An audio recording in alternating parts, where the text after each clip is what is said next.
As always, guys, make sure that you check the description. There is a 7-day free trial period for anyone who is tuning into this video right now for you to use PropStream. It's your #1 source for MLS comps nationwide. You can also pull up to 10,000 leads a month for $97. There's a crap ton of things that the platform does. It's your one-stop shop for everything that you need in your wholesaling business. And don't forget to like, subscribe, and share, and comment below if you have any questions. So let's get into this. What's up, everybody? Today we're going to be talking about why Dak Prescott should invest in real estate.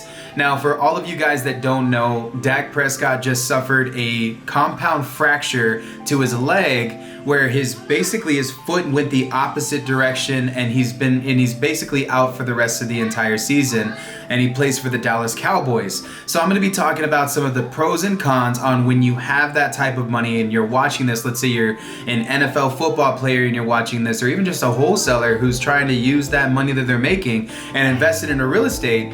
I'm going to show you the pros and cons to owning real estate and what that can do for your business and what it could do for Dak Prescott. So I'll talk to you guys after this intro.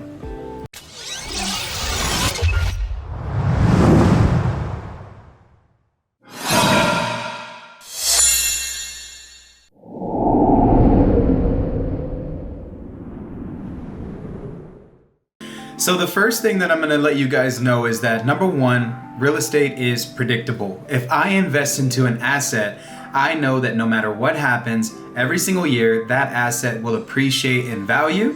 Either I can flip that asset and I can create a giant chunk of money very, very quickly, or 3, I can use some type of exit strategy where I hold on to that property and it grants me monthly residual and or passive income over the course of years that are to kind of come to pass as I own that property. That is #1. Now, when it comes to football, that is very unpredictable, as most of y'all know it is a very violent sport. It's one of my favorite sports. I've been watching football since I was a kid. However, there are tons of athletes that go into the sport, that love that sport. They make those contracts where they're having those $5 million, $10 million, even as high as $40 million contracts like Tom Brady, where you just don't know what may happen and you could possibly injure yourself during that time period, or you may not perform as good as you thought you would, and bada bing, bada boom, you're right back to square one. You're getting paid less, or you're out of the NFL entirely because you injured yourself. Now, #2, real estate always appreciates in value. As a player in the NFL, you can almost already count yourself out the moment that you get within 3 to 4 or 5 years. The average football player plays the game of football between 5 and 10 years, any other position besides a quarterback. And during that time frame, so many things that could possibly happen that could totally derail your chances of making more money and your value as a player increasing and or decreasing, as to where real estate, no matter what happens, it's always going to go up in value. Now, unless you are an immortal NFL player and you do live to play X amount of years during the time of which you've been drafted into the NFL, this next statistic is very, very important.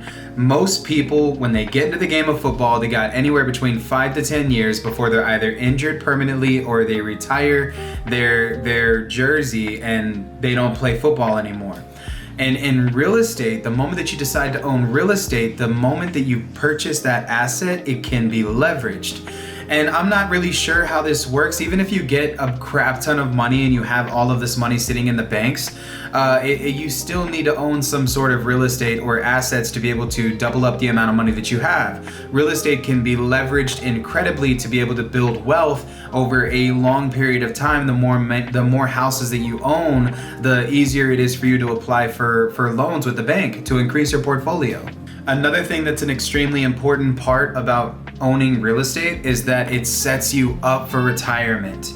And a lot of football players, I've heard this happen more often than it should. They go bankrupt right when they stop playing because they've been training their whole lives to be athletes. They've never really thought about being financially literate. Even with the $1 million contracts that they're getting for playing football for X amount of time, they still rely on those cash reserves and their ability to play football versus buying assets that are going to appreciate over time towards where when the day comes and you decide to stop playing football, you're set up because you already have all of this passive income that is coming from real estate investing.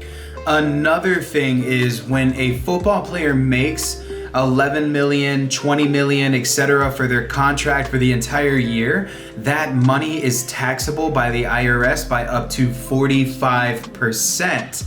That means if you made $20 million playing football, there's a huge chance that you're going to have to give up almost half of it to the IRS come income tax season. And that right there is a big no-no for anybody who gets into the real estate investment. What I love about real estate investing is that when you buy property, all of that money that you spend on those assets is tax deductible, meaning that you can write that stuff off, and or you can also do what's called a 1031 exchange, where you roll the money that you make from one investment property into another investment property and you kick the IRS can all the way down the road up until you die, which is a phenomenal strategy for anybody who's getting involved with real estate investing. If I'm a football player and I'm given $20 million and I know that half of it has to go to the IRS, I'm immediately taking that half and I'm gonna figure out a way to balance that amount of money. If I was Dak Prescott and I had my $20 million contract, boom, half of it has to go to the IRS, right? I'm gonna use a portion of that tax money and I'm gonna buy property with it to offset the amount of money that I have to spend on taxes. Doing this allows for you to buy into what's called an income producing tax write-off. Say it with me, income producing tax write-off, aka rental property. And let's be real, as a football player gets older, they become less valuable. You see what I'm saying?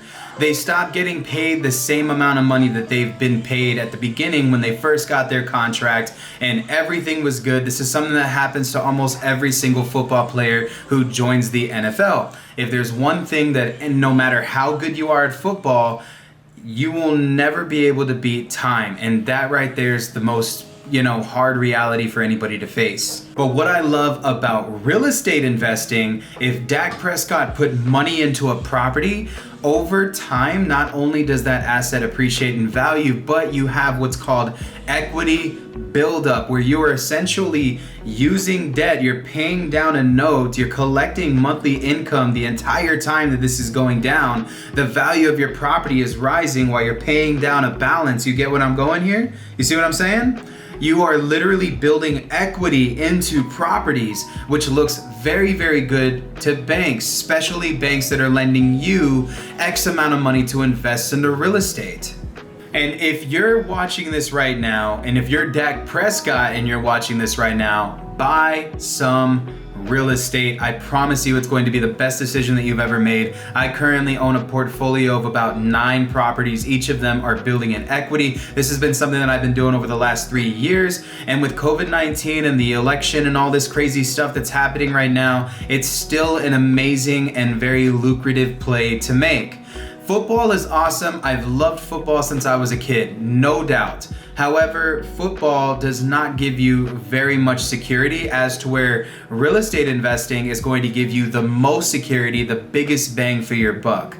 So remember this, guys, invest in real estate, create some equity, create some passive income, and don't stop buying properties. If you're wholesaling, build up your build up your capital enough to be able to put it into an asset that's going to pay you over time and grow in value, okay? So I hope you guys enjoyed this video. As always, click the little subscribe thing below. Go ahead and make sure you click on the bell, and I'll catch you guys on the next video. I want the check.